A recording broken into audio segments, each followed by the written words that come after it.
أعوذ بالله من الشيطان الرجيم بسم الله الرحمن الرحيم Assalamu alaikum wa rahmatullahi wa barakatuh. Now, as some of you may be aware, India, as of yesterday, has revoked Article 370 of their constitution.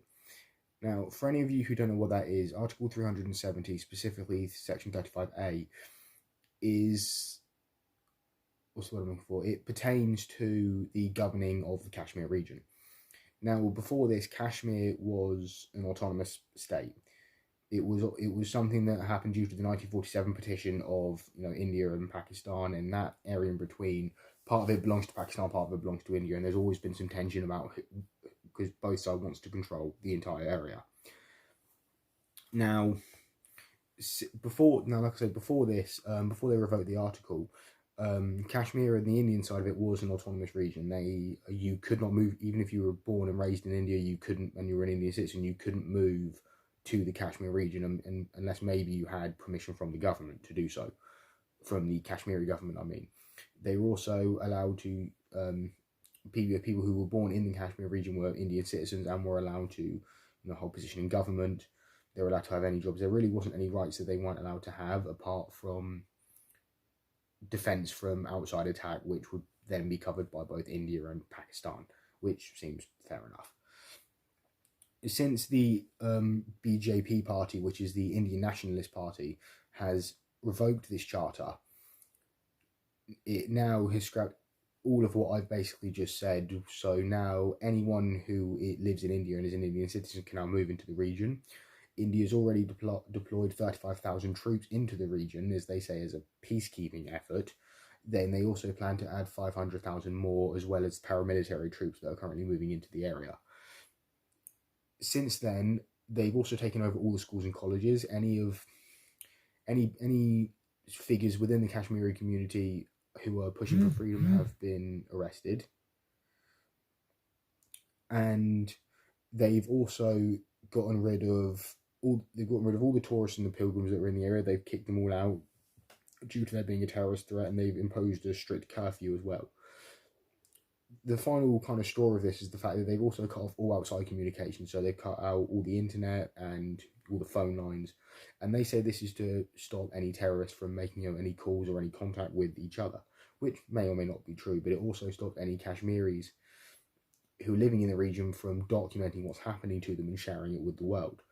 Now, there are apparently some independent internet providers who are sending internet into the region and have made it so it's available, so obviously people can document and share what is going on with the world, but obviously that's very few and far between. Now, my question is for this is, when are we as Muslims going to rise up against the persecution of our people in different parts of the world? And obviously this isn't such a big deal, particularly in the West, or obviously where we live in, or most of us tend to live in countries where we are free from persecution generally. However, obviously, our Muslim brothers and sisters in Palestine are being oppressed by the Zionists. In China, they're being locked up in re-education camps to get rid of, their culture. And this is exactly what India's doing. By revoking that charter, any Indian can now move in and colonize that area, because now India is saying that it's always been an integral part of India and now deserves to kind of return into the fold. By sending troops in and taking over the schools and all the colleges, they're trying to suppress the Kashmiri culture, which is exactly what China are doing with the Uyghur Muslims there. This is, like I say, this is just almost a combination of what China and Israel are doing to Muslims. And, this is soon to turn into a genocide of what's going on in Burma at the moment as well. And by India saying that because it's an Indian region, it deserves to be part of India, this is no different than what Hitler was doing when he was annexing different countries such as Austria and Czechoslovakia, saying because there's a German population, there are a high German population, they deserve to be part of Germany. Now, considering the fact that Kashmir is what's the word I'm looking for, has a majority of a Muslim population. Now, this Muslim population tends to fall into two different groups in regards to their autonomy. One group wants to be part of Pakistan, another group wants to make the Kashmir a completely independent nation and govern it on its own. Either way, it's fine, but none of them actually want to be part of India. So in order to go with obviously what the people want, they don't want to be part of India, so they shouldn't be. So by India sending troops into this, they're essentially trying to squash the Kashmiri people and put them under the boot, as it were. So when are we as Muslims going to rise up and stop this? And stop the oppression of our people that's going on all over the world, and especially in Asia, in the Middle East. Making prayers and making du'as, that's one thing, but we need to take a stand against this.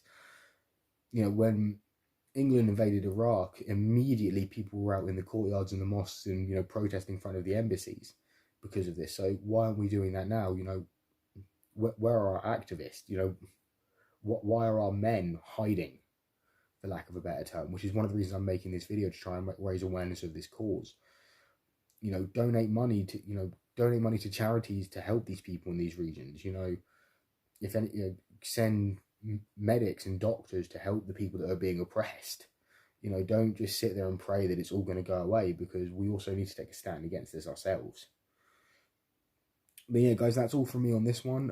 If you have anything to say, please leave it in the comment section. Please share this video with your friends. I'll be trying to make more updates about this as it unfolds. But until then, peace.